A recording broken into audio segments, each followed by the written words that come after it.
नमस्कार। बिहार की बात में आपका स्वागत है। मैं हूं पंकज कुमार। इस खास पेशकश में हम चर्चा करेंगे कि क्या महागठबंधन में वाकई सब कुछ ठीक नहीं है। मैं पिछले दो कार्यक्रम में भी आपसे कह रहा था कि जिस तरीके से तेजस्वी यादव ने कहा कि इंडिया गठबंधन सिर्फ लोकसभा चुनाव तक था और ये राष्ट्रीय परिप्रेक्ष्य में था, उसके भी मायने ठीक नहीं निकाले जा सकते। दिल्ली के चुनाव में तो देखा जा रहा है। अब सवाल उठता है कि पटना में राहुल गांधी पहुंच रहे हैं, राहुल गांधी हुंकार भरेंगे, वो संविधान को लेकर के बीजेपी को घेरेंगे, जातीय जनगणना को लेकर के बीजेपी को घेरेंगे, बाबा साहब अंबेडकर को लेकर के बीजेपी को घेरेंगे, लेकिन उस मंच पर तेजस्वी यादव नहीं होंगे। सवाल ये उठता है कि जब राहुल गांधी भारत जोड़ो यात्रा के दरमियान बिहार पहुंचे थे तो आपको याद होगा कि किस तरीके से तेजस्वी यादव ने उनका स्वागत किया था। तेजस्वी यादव ने वो गाड़ी भी चलाई थी और राहुल गांधी उनके बगल में बैठे थे। तो क्या बिहार में कांग्रेस और आरजेडी के बीच सब कुछ ठीक नहीं चल रहा है? क्या राहुल गांधी अकेले हुंकार भरेंगे संविधान को लेकर के और उनके सुर में सुर तेजस्वी यादव नहीं मिलाएंगे? आखिरकार अंदर खाने चल क्या रहा है, यह हम आपको बताएंगे। कहां बात फंस रही है, और राजनीति में कई बात सांकेतिक रूप से कहा जाता है, जुबान से नहीं कहा जाता, सांकेतिक रूप से बताया जाता है। तो सवाल यह है कि संकेतों में तेजस्वी यादव क्या कहना चाहते हैं। बिना तेजस्वी यादव के राहुल गांधी हुंकार बिहार में आकर के क्यों भरना चाहते हैं? इन सवालों का जवाब हम आपको देंगे, लेकिन आइए पहले आपको सुनाते हैं एक बाइट, उसके बाद शुरू करेंगे चर्चा। 18 जनवरी को राहुल गांधी पटना में रहेंगे और एक संविधान से संबंधित रैली करने जा रहे हैं। हाँ, आए तो रात जाते ही रहते हैं, लेकिन राहुल जी पटना आए, मेरा क्षेत्र है, अधिकार है उनका। संविधान को समझते कितना है, थोड़ा इस पर भी कभी सोचें। ये सवाल मैं उनसे लोकसभा में पूछ चुका हूं। सिर्फ संविधान दिखाइए नहीं, संविधान समझिए भी। जी हाँ, तो ये देख लीजिए, रविशंकर प्रसाद, पूर्व केंद्रीय मंत्री, बीजेपी के वर्तमान सांसद, और वो तो साफ तौर पर राहुल गांधी पर कह रहे हैं कि ठीक है आए, वो आते ही रहते हैं, लेकिन संविधान को समझे, संविधान है क्या। चलिए, ये तो बीजेपी का राग है, लेकिन हम इस बारे में बात करते हैं। हमारे साथ कुछ मेहमान जुड़े हैं। हम सबसे पहले आरजेडी प्रवक्ता जो हमारे साथ हैं, जयंत जिज्ञासु जी, उनका स्वागत करेंगे। मनीष पांडे बीजेपी के प्रवक्ता हैं, इनका भी स्वागत करेंगे। विनय कुमार जी वरिष्ठ पत्रकार हैं, इनका भी स्वागत करते हैं। कांग्रेस के प्रवक्ता का हम इंतजार कर रहे हैं, अगर वो आ गए तो बहुत अच्छा है, क्योंकि पिछले दो प्रोग्राम हमने ये सवाल भी उठाया था, लेकिन उस समय राहुल गांधी को लेकर के नहीं उठाया था। तो जयंत जिज्ञासु जी, आप ही बता दीजिए, ये राहुल गांधी से दूरी क्यों बढ़ रही है? वजह ये है कि आपने कह दिया इंडिया ब्लॉक का नेतृत्व ममता बनर्जी को संभालना चाहिए, ये लालू जी ने कहा। उसके बाद तेजस्वी जी ने कह दिया कि इंडिया ब्लॉक तो लोकसभा चुनाव के लिए था, राष्ट्रीय परिप्रेक्ष्य में था, वो खत्म हो चुका है। तो सवाल ये उठता है कि राहुल गांधी पटना आए, राहुल गांधी बिहार आए और उनका सबसे मजबूत एलाय उनके साथ खड़ा ना हो, ये क्या मैसेज देता है? नहीं ना, ऐसी तो कोई बात नहीं है। हमारा जो गठबंधन है वो अखिल भारतीय स्तर का रहा है और आज भी है। वो कांग्रेस पार्टी का कार्यक्रम है और राहुल गांधी जी ये संविधान सम्मेलन अलग अलग कोने में जाके करते रहे हैं और उसमें बुद्धिजीवी से लेकर शिक्षाविद, अध्यापक, अलग अलग पेशे से जुड़े हुए लोग, वकील, ये सब लोग शिरकत करते रहे, सामाजिक कार्यकर्ता, उसमें कहाँ कोई परेशानी है। हमारे नेता तेजस्वी जी का कार्यक्रम लगा हुआ है, कार्यकर्ता दर्शन, सहसंवाद और नारी संवाद जो वो कर रहे हैं। तो वो गोपालगंज और बहुत सारे इलाके भी बचे हुए हैं, मगध के इलाके में जाएंगे इसके बाद। तो वो तो अपने पूर्व निर्धारित कार्यक्रम में लगे हुए हैं। तो और तो कोई बात है नहीं इसमें। तो मेरी समझ से परे है कि इस तरह की बात कहाँ से आ रही है। हमारा गठबंधन अटूट है, और कांग्रेस पार्टी हो और राष्ट्रीय जनता दल हो, वाम दल, सब लोग मिलकर चुनाव लड़ेंगे, इसमें कहाँ कोई दो मत। नहीं, आप चुनाव लड़ेंगे इसमें कोई दो मत नहीं है। ये बात तो समझ में आ रहा है। वो तो औपचारिक तौर पर जब आप ऐलान करेंगे तभी आप सीधी सीधी बात करेंगे, लेकिन आपको लगता है कि अंदर खाने ये मैसेज सही जा रहा है? आप देखिए मीडिया में किस तरह की खबरें चल रही हैं। आप इस बात को कैसे समझाएंगे जनता को? जनता के बीच में जो मैसेज जा रहा है कि आप में और कांग्रेस में दूरियां बढ़ रही हैं, उसको कैसे समझाएंगे आप? अब मीडिया में बैठे हुए बहुत सारे लोग अगर इतने समझदार होते तो हमको समझाने में इतनी माथापच्ची थोड़े करनी पड़ती जनता को। एक तो जो सुलझ जाती है गुत्थी उसको उलझाता हूं मैं। तो ये मीडिया का काम है, जो काम उनका नहीं है वो काम वो कर रहे हैं। तो हम लोग तो सीधी सी बात है, जनता भी समझ रही है, जनता भी बहुत समझदार है। हम जनता की समझदारी पर प्रश्न नहीं खड़ा करते। आप बताइए ना कि जो कार्यक्रम तेजस्वी जी का है उसमें राहुल जी आएंगे? अगर राष्ट्रीय जनता दल के कार्यकर्ताओं के साथ संवाद हम कर रहे हैं तो उसमें राहुल जी की उपस्थिति अपेक्षित है क्या? हाँ, अगर हम लोगों का कार्यक्रम ये नहीं लगा हुआ होता हमारे नेता का और पटना में होते तो निश्चित तौर पर उनके स्वागत के लिए खड़े होते, उनको अपने घर बुला लेते। इसमें कहाँ कोई परेशानी है। और राहुल जी आते रहे हैं लालू जी से मिलने। जब उनकी सदस्यता फिर से रीइंस्टेट हुई तो सबसे पहले किसी सियासतदान के यहाँ पहुंचे थे तो लालू प्रसाद जी से मिलने गए थे, और बहुत ही एमिकेबल ढंग से बातचीत हुई। तो इस देश की उम्मीद है राहुल गांधी जी, इस देश के भविष्य हैं तेजस्वी यादव जी, और दोनों के मणिकांचन योग से इस देश में लोकतांत्रिक व्यवस्था और मजबूत होगी और संवैधानिक मर्यादा के साथ काम करेंगे। रविशंकर प्रसाद जी को अभी सुन रहे थे, और अब सोचिए कि इस देश के नेता प्रतिपक्ष लोकसभा के उनके बारे में क्या टिप्पणी कर रहे हैं। माने सारी बुद्धि रविशंकर प्रसाद जी के नहीं नहीं नहीं, दिमाग में। वो रविशंकर प्रसाद जी तो अपना काम कर रहे हैं, वो ठीक है, वो ऐसे ही किया हम लोग जाता भी है। अपना ही नहीं, काम पर कर रहे हैं। पर अगर पर भाजपा इस तरह छिछले ढंग से काम नहीं कर नहीं, रही है, अब देखिए तो हम लोग भाजपा, बड़ी गरिमा के साथ काम कर रहे हैं। भाजपा पे, अब भाजपा से लड़ना तो आपका काम है, सत्ता पाना है, भाजपा को हराना है, जीतना, ये तो चलता रहेगा। मैं ये पूछना चाह रहा हूं कि क्या ये कांग्रेस का कार्यक्रम है जिसमें राहुल गांधी जी जा रहे हैं? और दूसरी बड़ी बात, जब उनकी सदस्यता बहाल हुई थी तो मटन खाने लालू जी के पास गए थे, तो पटना आ रहे हैं तो लालू दर्शन करेंगे कि नहीं करेंगे? ऐसी कोई सूचना है आपके पास? मैं कह रहा हूं कि हम लोग सखा भाव की मैत्री निभाते हैं। हमारे यहाँ कोई छोटा कोई बड़ा नहीं, सब लोग साथी की तरह एक दूसरे के कंधे को मजबूत करते हैं, और जनता के अंदर की जो शक्ति है उसको जगाने के लिए हम लोग काम करते हैं, और शक्ति जग रही है, और इसी बार ये लोग चले जाते। तो राहुल गांधी जी ने पूरे भारत की यात्रा की है, भारत जोड़ो यात्रा की है, उससे देश में भाईचारा, शांति, एकता की भावना और बलवती हुई है। तो वो पटना आए हैं, उनका स्वागत है, हम सब लोग उनका खैर मकदम करते हैं, और हम तो चाहते हैं कि राहुल गांधी जी इसी तरह से पूरे देश का भ्रमण करें, और संविधान को लेकर हम लोग भी वही बात करते हैं, राहुल गांधी जी उसी बात को करते हैं। उनका बड़ा दल है, अखिल भारतीय स्वरूप का दल है, उनके हर स्टेट में उनके लोग हैं। हम लोग तो चुनाव बिहार में न लड़ते हैं, झारखंड में लड़ते हैं, कभी कभार दिल्ली आ जाते हैं, 2-4 सीट पर लड़ लेते हैं, या इस तरह से किसी किसी सूबे में, तो पूर्वोत्तर में। लेकिन हमारा तो बड़ा ही सीमित एक तरह से कहने दायरा है ना। नहीं तो इस बार खैर मकदम करने के लिए मीडिया का प्लेटफॉर्म आपने इस्तेमाल किया। खैर मकदम करने के लिए ना आप एयरपोर्ट जा रहे हैं, ना उन्हें घर बुला रहे हैं, ये बात समझ से परे। अरे तेजस्वी जी है ना, वो कार्यकर्ता सम्मेलन कर रहे हैं, अब लालू जी तो अपने घर पे हैं, राबड़ी जी तो अपने घर पर हैं। अरे जब राहुल जी को दिल्ली में लालू जी मटन खिला सकते हैं, तो पटना के आबो हवा में मटन खिलाएंगे तो माहौल और गर्मा गर्म होगा, रिश्ते और प्रगाढ़ होंगे। ऐसा क्यों नहीं हो रहा है?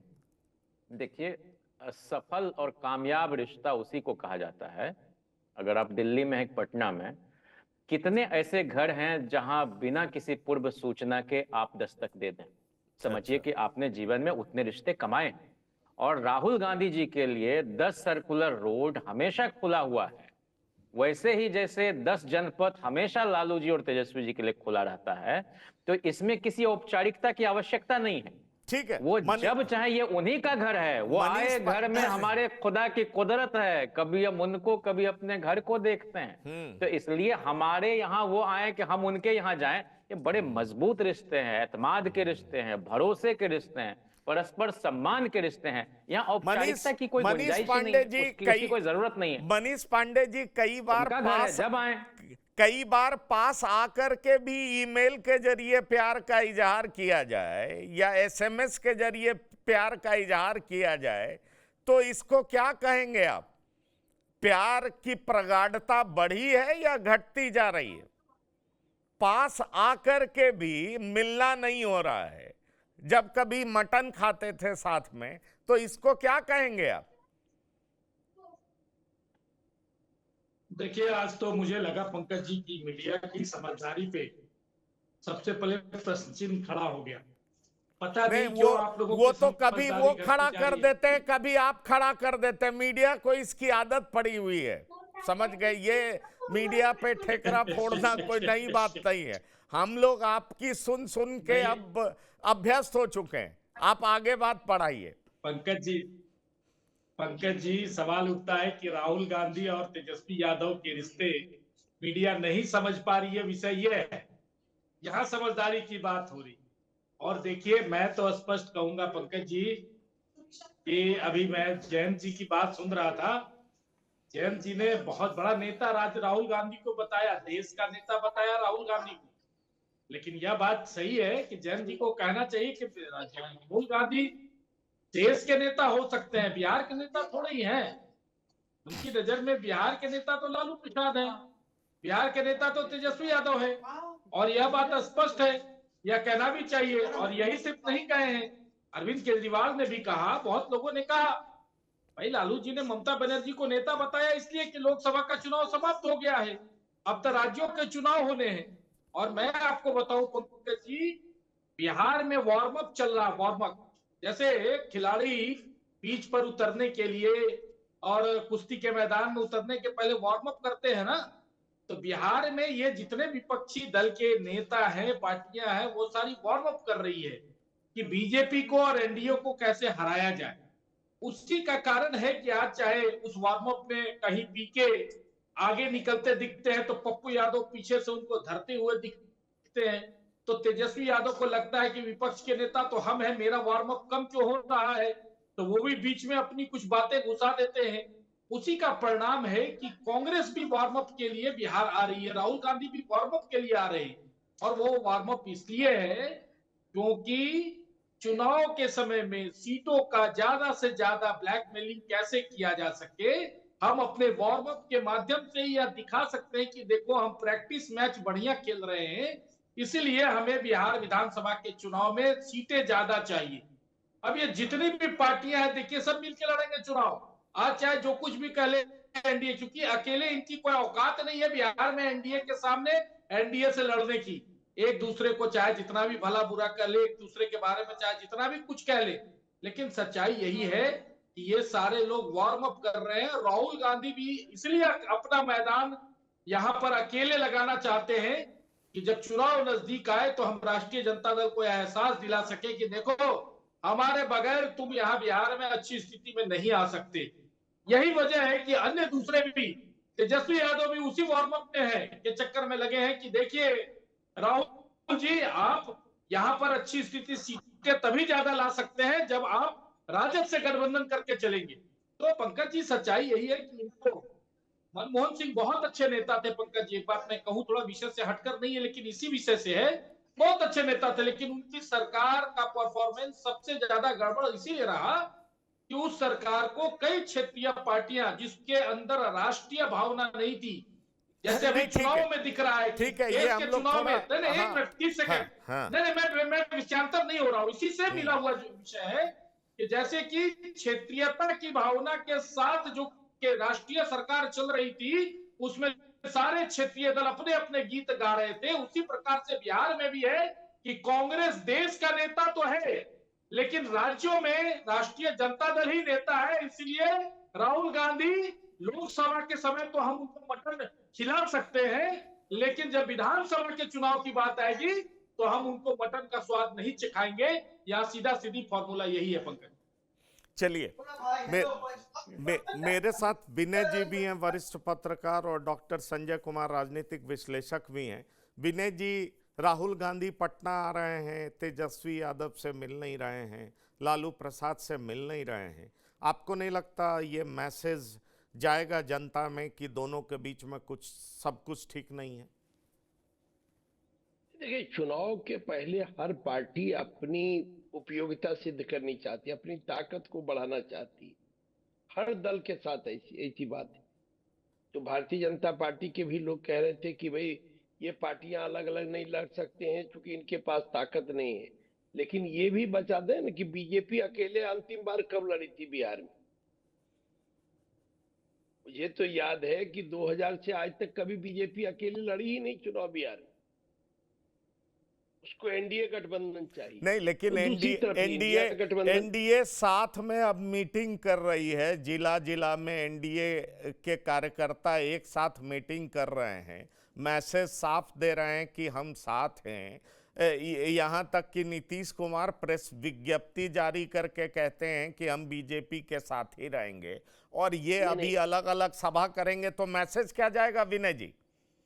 पंकज जी, 2000 से लेके 2025 के बीच की इन नेताओं का बयान खाली आप एक बार चला दीजिए अलग अलग समय का, तब सबसे दिलचस्प तस्वीर बिहार नहीं, वो बात तो बिल्कुल ठीक है, लेकिन अभी का 2025 के चुनाव के परिप्रेक्ष्य में मैं पूछ रहा हूं, आप मैसेज क्या दे रहे हैं लोगों के बीच? नहीं, 25 के चुनाव में राहुल गांधी अपनी पार्टी को मजबूत करने के लिए आ रहे हैं। उनका जो एजेंडा है उस एजेंडा को मजबूत करने के लिए आ रहे हैं। वो संविधान की बात करते हैं, जाति मजबूत आरजेडी की तुलना में करना चाह रहे हैं या एनडीए की तुलना में करना चाह रहे हैं? किसके संदर्भ में मजबूत करना चाह रहे हैं? नहीं, ये बात समझ से परे है। नहीं, हर जो पार्टी होती है चुनाव के पहले सब पार्टी, जैसे अगर यही तो बात है विनय जी, कि जब लोग मंजिल तक पहुंचने वाले होते हैं तब आप चलना शुरू करते हैं, ठीक है? और इसीलिए आपको कोई परजीवी कह देता है, सहजीवी भी कहने को तैयार नहीं होता है। बात तो यही है ना, जब एनडीए एक साथ बैठ करके कार्यकर्ताओं की मीटिंग जिले में करेगी, तब आप अपने घटक दलों के सामने कितने ताकतवर हैं उसकी सभा करने आएंगे। एक मंजिल तक पहुंचने वाला है और दूसरा अभी कह रहा है कि ओके स्टार्ट, पहले घर में देख लेते हैं कितनी सीट चाहिए, तो मैदान में उतरने से पहले ही आप हार गए। ऐसी बात नहीं है। चुनावी राजनीति में हर आदमी अपनी शक्ति को तौलता है और उसके बाद गठबंधन में सीटें अलॉट होती है, कितने सीटों पर कौन दल लड़ेगा। ठीक है, बिहार में चूंकि एक्सपेरिमेंट करने के लिए, चूंकि नीतीश कुमार अपनी स्वीकार्यता सारे दल मान लिए उनको नेता, और वो चाहते हैं कि इसका प्रचार भी बिहार में हो कि अगला चुनाव उन्हीं के नेतृत्व में लड़ा जाए, इसलिए सभी दलों के अध्यक्ष कैंपेन करने जा रहे हैं और सभी दलों के कार्यकर्ताओं को इकट्ठा करने जा रहे हैं। लेकिन जो इंडिया गठबंधन है, इंडिया गठबंधन में जो भी दल हैं उनके कार्यकर्ताओं का ट्विनिंग पहले से अच्छा रहा है। चलिए, इधर एनडीए में एक मामला क्या है कि नीतीश कुमार को लेके बराबर भय का वातावरण बना रहता है। हर बार लोग सोचते हैं, उस दल में भी जो बैठे लोग हैं, कि नीतीश जी कब तक रहेंगे, इसलिए बार बार नीतीश जी को सफाई भी देनी पड़ती है और बार बार बीच में उनके संबंध में इतना बढ़िया ट्विनिंग बना रहता है। आज सही आज आपकी बातों को सुनकर के लग रहा है कि हमें कांग्रेस के प्रवक्ता की कोई जरूरत नहीं थी यहाँ पे। ठीक है विनय जी, आप या तो मजे ले रहे हैं, यही मैं कह सकता हूं। इतना बढ़िया ट्विनिंग है कि पप्पू यादव कांग्रेस का अंगोछा ओढ़ते हैं और अगले दिन निर्दलीय चुनाव लड़ते हैं। कन्हैया कुमार कर्नाटक में बड़े नेता बनते हैं, बिहार में तेजस्वी यादव के साथ जो है मंच शेयर नहीं कर पाते हैं। ये बड़ा शानदार ट्विनिंग। कन्हैया है। कुमार की राजनीति जो बढ़ी वो दिल्ली में, उनको दिल्ली में लोकसभा का टिकट दिया गया, चुनाव उनको दिल्ली से लड़ाया गया। कन्हैया कुमार की राजनीति चमकी कहां से? दिल्ली यूनिवर्सिटी जेएनयू के प्रेसिडेंट बनने के बाद कन्हैया की पहचान बनी। बहुत सारे बिहार के नेता हैं, महाबल मिश्रा वहां बिहार से जाके सांसद रहे, उनके पुत्र भी विनय मिश्रा द्वारिका से एमएलए है, फिर चुनाव लड़े। बहुत सारे लोग लड़ते हैं चुनाव बिहार की धरती पर। कभी जॉर्ज फर्नांडिस लड़ते थे जो कर्नाटका के थे, मधुली में लड़ते थे जो महाराष्ट्र के थे, शरद पवार लड़ते थे जो आज आप मेरी उम्मीदों पर पूरी तरह से खड़े उतरे हैं विनय जी, इसके लिए मैं बहुत धन्यवाद करना चाहूंगा। इसका जवाब अब डॉक्टर संजय कुमार देंगे कि एक तरफ एनडीए ज्वाइंट मीटिंग कर रही है और दूसरी तरफ महागठबंधन के दो बड़े नेता मिल तक नहीं रहे पटना में। ये कोई चुनाव का प्रचार भी नहीं है कि समय कम है और अलग अलग सभा करनी है। डॉक्टर संजय जी, मुझे तो इसी बात का आश्चर्य लग रहा है कि एक उम्मीद है और एक भविष्य है, और दोनों का मणिकांचन संयोग पटना में क्यों नहीं हो रहा? वो मणिकांचन संयोग का मुहूर्त कब निकलेगा? वही तो आश्चर्य है कि बिल्कुल आपने सही कहा कि तो वही आपने कहा कि जहां पर एनडीए बिल्कुल एकजुट दिख रही है, उनके सारे जो प्रदेश के अध्यक्ष हैं उनको एक टास्क दे दिया गया है। ठीक है, मैसेज देने के लिए ही पॉलिटिकल पार्टियां मैसेज ही देती है, तो मैसेज देने के लिए ही कि आपको मंच साझा करना होगा, चाहे वो जीतनराम मांझी जी की पार्टी हो या चिराग पासवान जी की पार्टी हो, चाहे वो जेडीयू हो, चाहे जितने अविश्वसनीय रहे हो नीतीश कुमार जी, भारतीय जनता पार्टी हो, और इनके जो गठबंधन के जो ये हैं, फिर वहां पर पटना में आ रहे हैं और इशूज को लेकर के तो एकजुटता है कि हाँ संविधान हमारी प्राथमिकता है। आखिर संविधान खतरे में है तब तो उसको बचाने के लिए राहुल गांधी जी आ रहे हैं। ठीक है, उसका ऑर्गेनाइजर जो है वो सिविल सोसाइटी है, ऑर्गेनाइज चाहे जो करे, लेकिन राहुल गांधी जब पटना के मंच पर है, श्री कृष्ण मेमोरियल के मंच पर है, और आरजेडी अगर उनसे दूरी बना ली है, ठीक है, वो कारण तो बता ही दिया जाता है। लेकिन ऐसा नहीं है कि जब कोई पार्टी कोई नेता चाहते हैं मंच साझा करने के लिए तो फिर वो समय और रास्ते भी नहीं निकल जाते हैं। आखिर फिर क्यों दूरियां क्यों? और इन दूरियों के लिए हम लोग कई बार पहले भी बात कर चुके हैं, कांग्रेस भी अपनी ताकत दिखाना चाहती है, और शकील अहमद खान जो विधायक दल के नेता हैं, उन्होंने कहा, स्पष्ट तौर पर कहा कि हमको कोई कमतर करके ना आके। तो जिस दिन श्री कृष्ण मेमोरियल हॉल में राहुल गांधी जी आएंगे, कांग्रेस अपनी पूरी ताकत दिखाने की कोशिश करेगी, इनके नेता पूरी तरह से हुंकार भरने की कोशिश करेंगे कि ऐसा कुछ नहीं है। होता है ना कि दोस्ती और दुश्मनी बराबर वालों में होती है। कांग्रेस को लगता है कि हमें कमतर करके आका जा रहा है, आरजेडी अपने को बिहार में मजबूत दिखाना चाहती है, तो हम अपनी ताकत को दिखाएं। और मंच शेयर करना इसलिए नहीं चाहते होंगे कि लगता होगा कि दोनों के अगर कार्यकर्ता वहां पर एकजुट होंगे तो फिर पता नहीं चलेगा कि यह ताकत कांग्रेस की है कि यह ताकत आरजेडी की है। आरजेडी को लगता है कि हमारी ही ताकत से कांग्रेस भी ताकतवर हो जाती है बिहार में, जमीन हमारी है, लोग हमारे साथ खड़े हैं, एक वोटों का गणित मेरे साथ है, एक सोशल कॉम्बिनेशन मेरे साथ खड़ा है, और हमारे साथ रह करके कांग्रेस भी वोटों की फसल काट ले जाती है। लेकिन कल ही मैं बोल रहा था कि अगर 70 सीट अगर मिली थी कांग्रेस को, 19 की जगह पर कांग्रेस अगर 30 जीत गई होती, 31 जीत गई होती, तो बिहार की तस्वीर कुछ और होती। सबसे बड़ी पार्टी के रूप में तो आरजेडी आई ही ना भाई 75 सीट लेकर के। अगर कांग्रेस के हिस्से की 30 सीटें उनको मिल जाती, 125 टोटल हुआ एनडीए का, 110 इनको हुआ था, 12 ने गणित बिगाड़ दिया, 11 भी रहता तो कुछ बिहार की तस्वीर और होती। वो 10-11 की संख्या कांग्रेस अगर नहीं दे पाई अपने गठबंधन के साथियों को जीत करके, तो उसी बात को लेकर के कहीं ना कहीं आरजेडी में मंथन है कि फिर एक बार कांग्रेस दबाव बनाना शुरू कर दी है सीटों को लेकर के कि 70 हम लड़े थे, 70 हम लड़ेंगे। आरजेडी उसके लिए मन बना नहीं पा रही है, और इसी नहीं मन बनाने की वजह से आपको दूरियां दिख रही है, और वो दूरियां अभी दिखेगी कुछ दिन तक, और जब तक सोनिया जी, राहुल जी इसके लिए तैयार नहीं हो जाएंगे कि चलो थोड़ा कम सीटों पर भी, लेकिन हमको इस गठबंधन में ही रहना है और गठबंधन में ही चुनाव लड़नी है। जबकि कांग्रेस पार्टी में भी दो खेमे हो गए हैं। एक खेमा चाहती है कि अगर हमें सम्मानजनक सीटें नहीं मिलेगी तो फिर हम तय करेंगे रास्ता। एक जो गुट है वो चाहता है कि नहीं, हम आरजेडी के साथ ही रह करके बिहार में परफॉर्म कर पाएंगे, क्योंकि बेस वोट जो है वो करीब करीब दोनों का एक ही है। तो अब देखना होगा कि क्या स्थिति बनती है, लेकिन ये दूरियां जो दिख रही है उस दूरियों के मायने हैं। अब विनय जी तो जो आपने दूसरा शब्द इस्तेमाल किया कि मजे ले रहे हैं, तो उनका जो गेस्चर अंदाज वो सब मजा लेने वाला है। कितनी बात बता रहे हैं कि नहीं नहीं नहीं, उनके तो बेस वोट सब एक ही है, उनमें कहाँ कोई गड़बड़ है, तो सब एक हो जाते हैं। वहां गड़बड़ है इसलिए दिखाने के लिए कर रहे हैं। तो विनय जी जैसे मंजे हुए जर्नलिस्ट ठीक जब है। इस तरह की बात कर रहे हैं, मुझे तो लगता है फिर उनको ले रहे हैं। मुझे लगता है जैन जिज्ञासु जी इस बात का जवाब देंगे। 2013 में ऑर्डिनेंस फाड़ दिया था राहुल गांधी जी ने, क्या उस बात का अब बदला लेने का वक्त तो नहीं आ गया है? क्योंकि राजनीति में बैना, जिसको बिहार में कहते हैं ना कि बैना जरूर लौटाया जाता है। मतलब जो आप शादी विवाह में जो मिठाई आता है, जब मेरे घर शादी विवाह होगी तो हम भी आपको भेजेंगे। तो राजनीति में ये भी लोग भूलते नहीं हैं।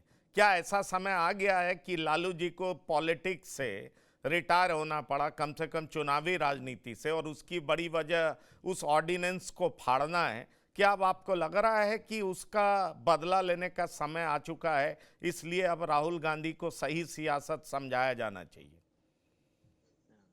प्रतिशोध कायरों का लक्षण है और हमारे नेता बहुत ही उदार हृदय के व्यक्ति रहे, इसलिए इन बातों का बहुत अर्थ भी नहीं है। वो कोई एक व्यक्ति के लिए ऑर्डिनेंस तो आया नहीं था, उसकी जद में बहुत सारे लोग थे और उससे अगर उबर सकते थे तो बहुत सारे लोग उबरते। तो किसी एक व्यक्ति के लिए कोई कानून आज तक बना नहीं है भारत में, और मेरी जानकारी में तो कम से कम ऐसा नहीं। अच्छा, ये आनंद तो मोहन उसका जी कोई के लिए connection जेल नहीं है। मैनुअल नहीं बदला गया था? बहुत लोगों के लिए बदला गया था। आप उसमें मानते हैं मैं इस कह बात रहा हूं को? कि अब वो तो आप नीतीश कुमार जी से पूछिए। और नहीं नहीं, ऐसा नहीं मैं है कि उसमें आप एक क्या ही मानते हैं व्यक्ति, वो मैं पूछ रहा हूं। आप आरजेडी कह क्या रहा हूं कि मानती है? किसी प्रबुद्ध मैं जिनको नहीं, बहुत नहीं। प्रबुद्ध प्रवक्ता मैं मानता हूं, ठीक है, आप जिस भी दल से जुड़े हो, लेकिन एक प्रवक्ता के तौर पर मैं काफी प्रबुद्ध मानता हूं आपको, और मैं ये कई बार नहीं स्क्रीन है। पर ऑन एयर कह चुका हूं।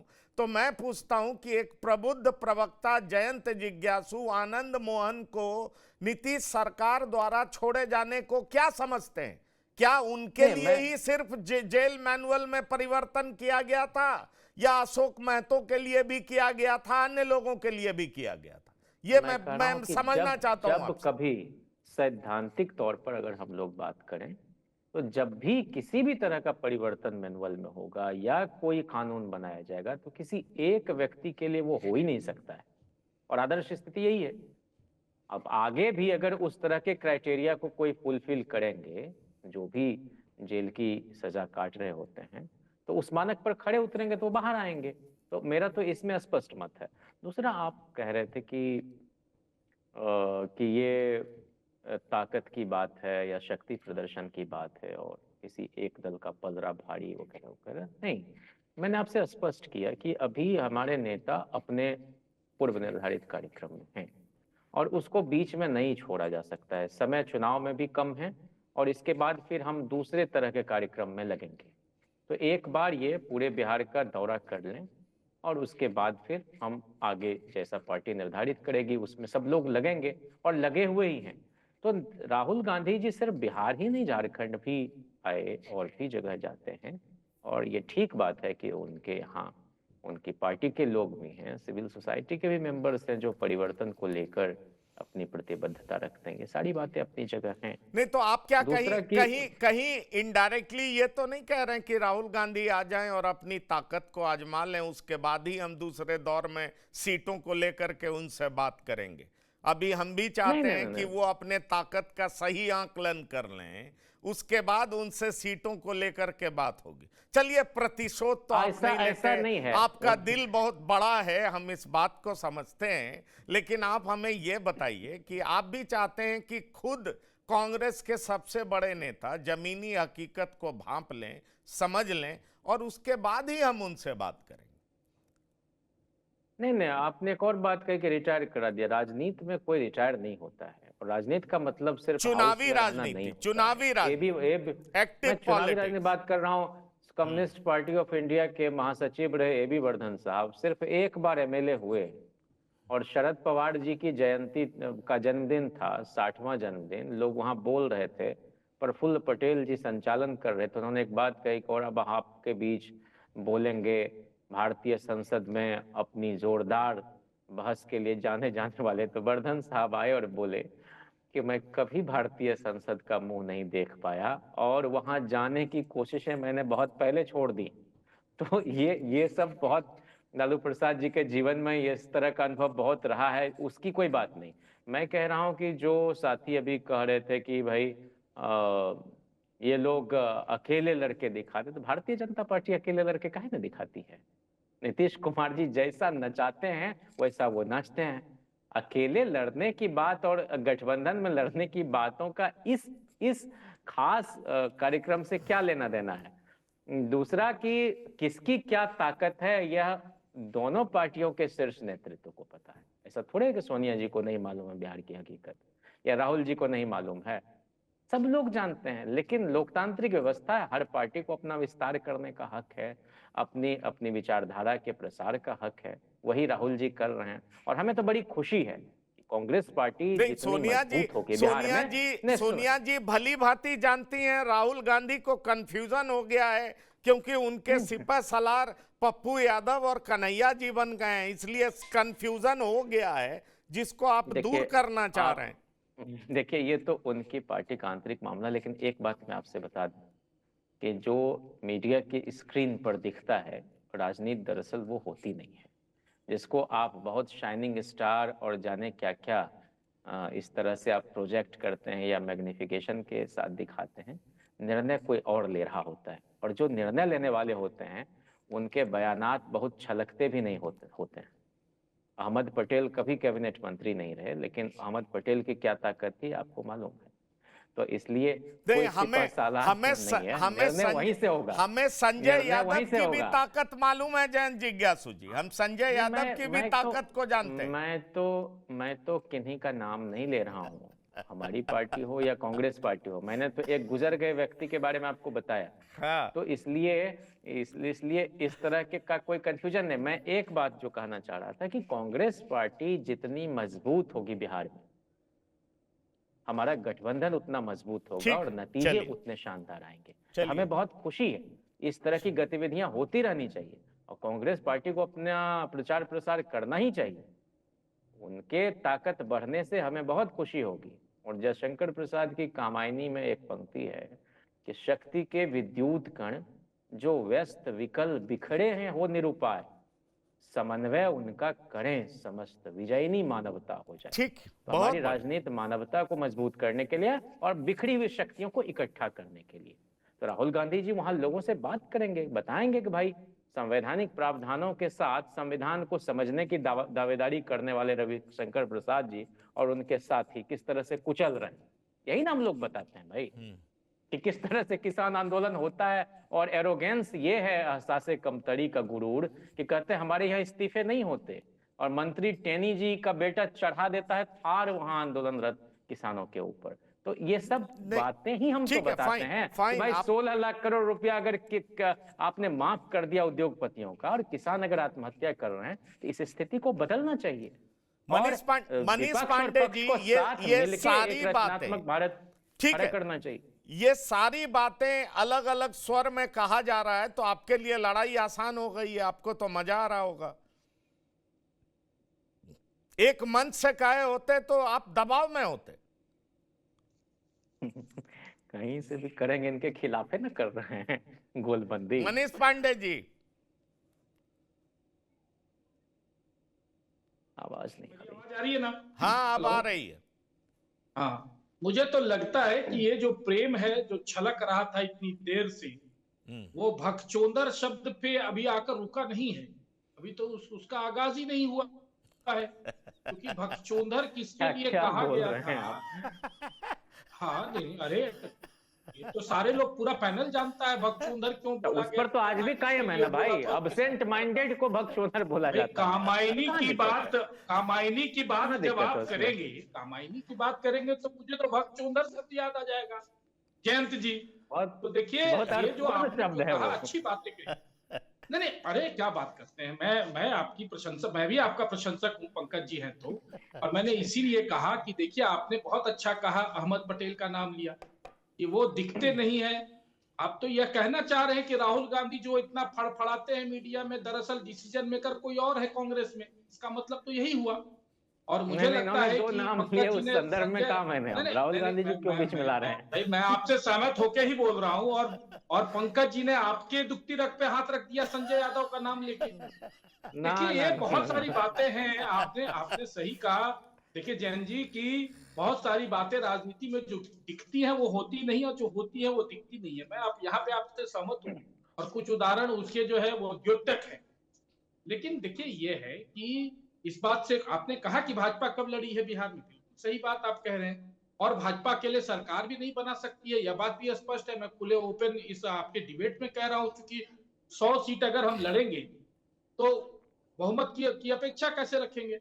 और वही स्थिति जेडीयू के साथ भी है, हमारा बहुत पुराना समझौता है और हम इसी प्रकार से लड़ते आ रहे हैं। लेकिन सच्चाई तो यह भी है ना कि बिहार में राजद भी उस स्थिति में नहीं है कि अकेले जो है वह बहुमत में आ सके, और नहीं वह उतना सीट लड़ सकती है। बहुत तेजस्वी जी बहुत तरह की बातें करते हैं, बहुत तरह की बातें आती है राजनीति में, वो सब है, उसके उसका श्रृंगार है। लेकिन यह बात भी तो सोचना पड़ेगा कि जो बहुत गरीबों का, बहुत तरह की बातें करने वाली जो पार्टी है वो बहुमत में कब आई, कितने वर्षों पहले, कहां चली गई। आप राजद, जेडीयू या कांग्रेस बिहार की राजनीति में किसी भी दल की तुलना करेंगे, लेकिन यह दुर्भाग्य कहें कि बिहार में किसी भी दल को बिहार की जनता ने लंबे समय से बहुमत नहीं दिया। एनडीए तो गठबंधन में ही कभी एक दल इतना इतना सीट लेकर लड़ती ही नहीं है कि उसको बहुमत आ पाए। लेकिन राजद के पास तो हमेशा ये ऑप्शन खुला रहा है, लेकिन बिहार की जनता ने कभी बहुमत के लायक तो समझा नहीं। तो मैं ये कहना चाह रहा था, इसलिए मैंने पंकज जी शुरू में कहा कि देखिए ये सारे लोग आज वार्म अप कर रहे हैं बिहार में, और ये सारे विपक्षी दल हैं। और आपने सही कहा कि ये कोई बीजेपी के लिए वार्म अप नहीं कर रहे, इनका वार्म अप जो हो रहा है वो अपने आपस में, अपने ही गठबंधन के लिए हो रहा है कि किसका वार्म अप बढ़िया है ताकि उसको सबसे ज्यादा सीटें मिले। और बात तो यह होना चाहिए कि क्या वाकई में इंडिया गठबंधन समाप्त हो चुका है। क्योंकि ये कौन सी बात है भाई कि केंद्र की जब केंद्रीय चुनाव होगा तो सारे कार्यकर्ता एक मंचों पर दिखेंगे, और ठीक 6 महीने, 7 महीने के बाद, 9 महीने के बाद वही कार्यकर्ता दिल्ली के चुनाव में देखिए किस प्रकार से सारे लोग एक दूसरे के खिलाफ बयानबाजी कर रहे थे, जो कुछ दिन पहले चोच में चोच मिला रहे थे। तो वो कोई कंप्यूटर मशीन थोड़ा ही है कार्यकर्ता, राजनीति ठीक है। और वोटर, कि 3 महीने पहले आप जो है चोच में चोच मिला रहे होते हैं और 3 महीने के बाद एक दूसरे को गाली समझ गलौज गया। करें, आप और आप आपके आप कहने पर जनता आपको वोट दे दे। आपकी बात समझ में आ गई विनय जी। अब तो सीधा बता दीजिए कि आपको लग रहा है सब कुछ सामान्य है दोनों के बीच में, कुछ खटपट तो चल रहा है, सीटों को लेकर के रस्साकसी तो चल रही है, दावेदारी तो है कांग्रेस के तरफ से कम 70 सीट पर लड़ेंगे, हमारा स्ट्राइक रेट बहुत बढ़िया है, आरजेडी में नाराजगी तो है पप्पू यादव को लेकर के, बड़ा पप्पू यादव एक्टिव दिखाई पड़ते हैं, सब कुछ सामान्य तो नहीं दिखता है। अगर सामान्य होता तो क्यों लालू जी कहते कांग्रेस नेतृत्व बदले ममता बनर्जी को नेतृत्व सौंपे? कुछ तो पॉलिटिक्स है, और वो क्या कुछ है जरा खुल के बताइए। विनय जी सुन पा रहे हैं आप मुझे? पार्टी का सवाल है तो हाँ, आपकी आवाज आ रही है। हाँ बिल्कुल। कांग्रेस, जहां तक कांग्रेस पार्टी का सवाल है तो कांग्रेस पार्टी का परफॉर्मेंस देखिए। पिछले लोकसभा कोई भी चुनाव जब होता है और जब सीटों का गठबंधन होता है तो पिछला चुनाव अमूमन आधार माना जाता है।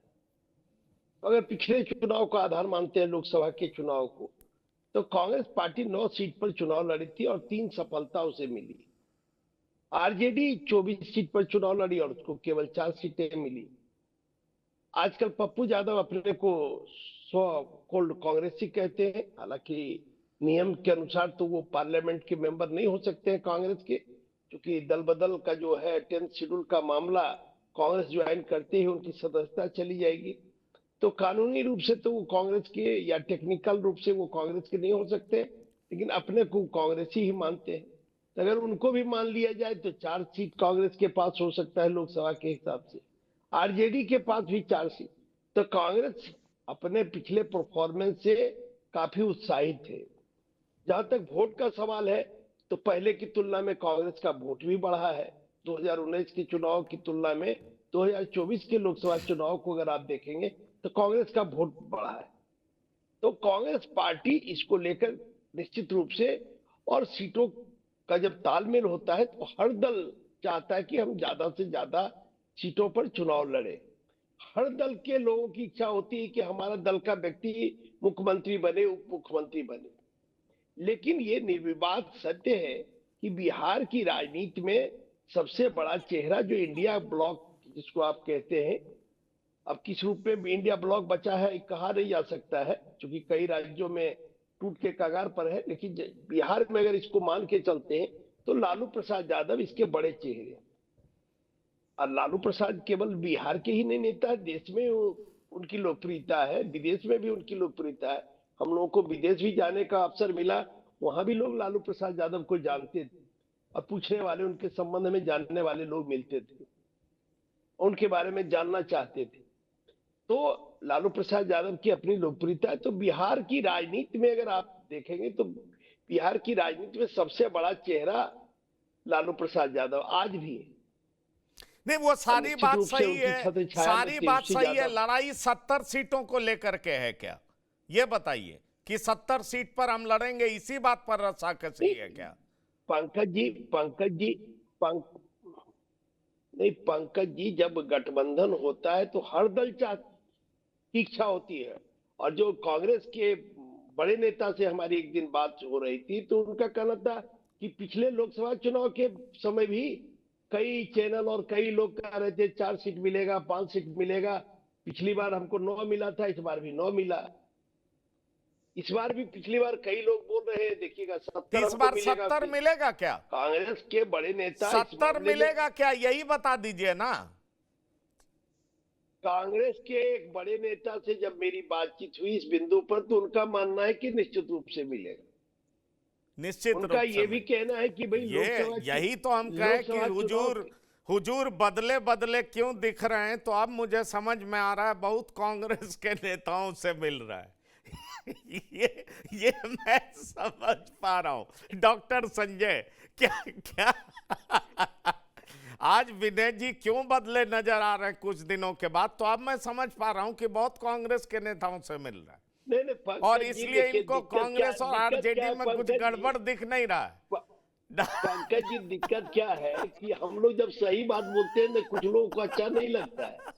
पिछले बार भी जब हम झारखंड के चुनाव पर कह रहे थे तो कुछ लोगों को अच्छा नहीं लग रहा था। कई मित्र ने हमसे कहा कि भाई आजकल आप जेएमएम के बारे में बोल रहे हैं, तो जो हम लोगों को दिखाई देता है वही बोलते हैं। और मेरा आज भी ये मानना है कि जो पत्रकार है, अगर आसमान में बादल है, बादल कहने की कुव्वत नहीं तो आप पत्रकार नहीं हो सकते।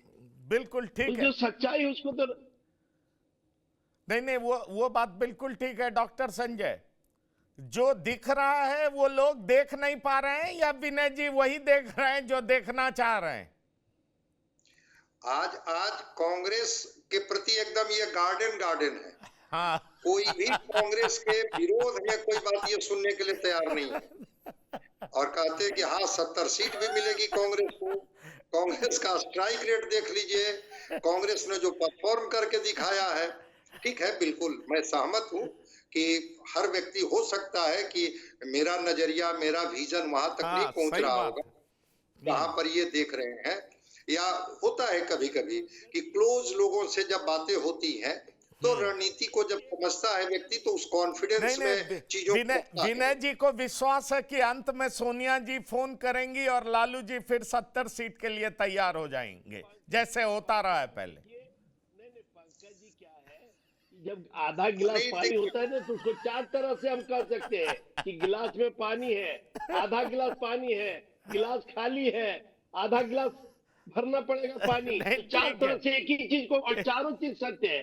तो आप विश्लेषण किस नजरिए से करते हैं? नहीं, बिल्कुल ठीक है। पर आज आपका जो नजरिया है वो हमें बहुत सूट कर रहा है। हमें कांग्रेस प्रवक्ता की कोई जरूरत महसूस नहीं हो रही है, ये मैं कह सकता हूं आपको। डॉक्टर संजय एक्चुअली बहुत विद्वान प्रवक्ता लोग हैं, तो इसलिए आज हम लोग कोई तर्क दे लें, इन्हें कि कांग्रेस से हिलने वाले नहीं है। किसी भी का तर्क ये कहेंगे कि आप उस नजरिए से नहीं देख रहे, इस नजरिए से। मैं तो आपके नजरिए से सहमत हूं भाई, आपकी नजरिए से मैं डिफर कहाँ कर रहा हूं। लेकिन मेरे जो हम लोगों का डिबेट है, वो डिबेट ये है कि राहुल गांधी जी सिविल सोसाइटी के ही बुलाने पर अगर पटना के मंच पर उपस्थित है, प्लेटफॉर्म पटना का है, स्थान पटना का है, आखिर तेजस्वी जी उस मंच को शेयर क्यों नहीं कर रहे हैं? हम लोग जा रहे हैं वहीं पर। अभी वो तो बात की चीज है कि अभी सीटों को बंटवारा में थोड़ा सा देर है। जहां तक मैं समझ पा रहा हूं कि तेजस्वी जी और कांग्रेस के बीच में इस तरह के थोड़े डिस्टेंस के स्पेस रहेंगे, और इसलिए रहेंगे कि एक तरफ जहां कांग्रेस तो बहुत कुछ बोल गई, शाहनवाज जी तो 2-2 डिप्टी सीएम बना दिए। क्या सरकार बन गई क्या इंडिया गठबंधन की, जिसमें 2-2 डिप्टी सीएम की बात कर गए, 70 सीट की बात कर गए। ये जो शकील अहमद खान है वो तो कह गए कि हमको कोई कम करके ना आके। यही नहीं बोले, यही नहीं, शाहनवाज जी यही नहीं बोले मेरा नेता सिर्फ अंबानी अडानी के यहाँ नहीं जाता, बाकी सब लोग जाते, ये भी बोले शाहनवाज जी। बिल्कुल बिल्कुल बिल्कुल। और उन्होंने तंज और व्यंग में बोला। उसके बाद अजीत शर्मा ने कहा, जो कांग्रेस के नेता हैं, कि ठीक है, संविधान बचाओ आंदोलन में जो पार्टियां हमारे साथ आती है वो तो सही, और नहीं तो फिर हम अकेले चलने के लिए भी तैयार हैं। अब कांग्रेस इतना ये कर रही है जिसको कहते हैं पोस्चरिंग करना, पॉलिटिक्स में इसको पोस्चरिंग कहते हैं। लेकिन आरजेडी कोई प्रतिक्रिया नहीं व्यक्त कर रही है, आरजेडी चुप है। और आरजेडी को जो जयंत जिज्ञासु जी मुस्कुरा रहे हैं, कह रहे हैं अच्छा है, पहले पानी की गहराई नाप लो, फिर आओगे हमारे ही रास्ते पे। अभी अच्छा है, आके नाप लो, पता चल जाएगा कि कितने गहरे पानी में हूं। नहीं, देखिए, ये सच्चाई को तो स्वीकार करना होगा ना कि मजबूत जमीन आरजेडी की बिहार में है। हाँ। सामाजिक जो एक समीकरण है उसमें आरजेडी ताकतवर तो है, और कांग्रेस को बिना आरजेडी की मदद से, भाई जब इनका प्रदेश का संगठन आज तक नहीं बन पाया, जिस पार्टी का प्रदेश संगठन नहीं बन पाया, मुझे तो अपुष्ट सूत्रों से ही खबर मिली कि बजाबते जो इनके अध्यक्ष हैं राष्ट्रीय, उनके पास संगठन का गया आग्रह, और वेणुगोपाल जी को मना कर दिया गया कि अभी छोड़ दीजिए। जो पार्टी अभी तक संगठन नहीं तैयार कर पाई, और वो पार्टी 4 महीना के बाद 5 महीना के बाद चुनाव में जा रही है, आपको क्या लगता है कि बिना आरजेडी के सहयोग से कोई कांग्रेस बिहार में तीर मार लेगी? वो बोलने के लिए स्वतंत्र है, ठीक है, थोड़ा मुस्लिम वोट इनके प्रति प्रो हुआ है तो उसी कॉन्फिडेंस में ये बोल रहे हैं, लेकिन हकीकत तो यही है ना कि आज या कल आरजेडी के पास तो इनको आनी ही होगी। चलिए, और रह गई बात, मैं एक लाइन कह के अपनी बात को समाप्त कर देता हूं, 70 सीटों की बात। तो चुनाव में तो बार्गेनिंग होता ही है। अगर 70 सीटों की बात कांग्रेस कर रही है तो एक जा करके माइकेबल समझौता होगा इन लोगों का। लेकिन आरजेडी अभी पोस्चरिंग में भाग नहीं लेगी। जितना बोलना है कांग्रेस बोलते रहे, उनके अपने स्टेटमेंट आते रहे, राहुल जी आकर के पटना के मंच से हुंकार भरे, इनके लोग हुंकार भरे, आरजेडी चुप रहेगी। कुछ दिन के बाद, 2 महीना 3 महीना के बाद ही आरजेडी अपना पत्ता खोलेगी। जो मैं समझ पा रहा हूं कि स्पेस बनाने और दूरी बनाने के पीछे मुझे यही कारण समझ में आ रहा है। चलिए ठीक है, दूरी जो भी हो, लेकिन 18 तारीख को चर्चा और जोर पकड़ेगा अगर लालू परिवार और राहुल गांधी की मीटिंग नहीं होती है, तो मुलाकात नहीं होती है, तो हम मीडिया के लोग सवाल जरूर करेंगे, उलझे हुए गुत्थी को सुलझाने का जरूर प्रयास करेंगे, और लगातार जयंत जिज्ञासु जी से पूछते रहेंगे कि दोनों के बीच में मुलाकात क्यों नहीं हुई, दोनों साथ बैठ करके दही चूड़ा क्यों नहीं खाए। हम तो ये सवाल करते रहेंगे। पंकज जी, एक बात कही गई, मनीष जी ने कही, उस समय मुझे ध्यान नहीं रहा, कि क्षेत्रीय दलों का दबाव रहता है और इसलिए कई बार वो अपेक्षित नतीजे केंद्र की सरकार की तरफ से नहीं आ पाते हैं। मैं इससे असहमति प्रकट करना चाहता हूँ। क्षेत्रीय भावनाओं को समझे बगैर ठीक है। और क्षेत्रीय आकांक्षाओं की पूर्ति किए बगैर मनीष हम जी, कोई राष्ट्रीय एकता को भी मजबूत नहीं कर पाएंगे। दूसरा, अब समय की सीमा पार कर चुके हैं। दूसरा, हाँ। 1995 में हम लोगों ने अपने बूते जनता दल का नेतृत्व करते लालू प्रसाद जी ने सरकार बनाई। अगर आप इसको रखिएगा डिबेट में, एक बात मैं पंकज जी, तो फिर मुझे भी एक्सप्लेनेशन देना पड़ेगा उसके ऊपर डिटेल्स में।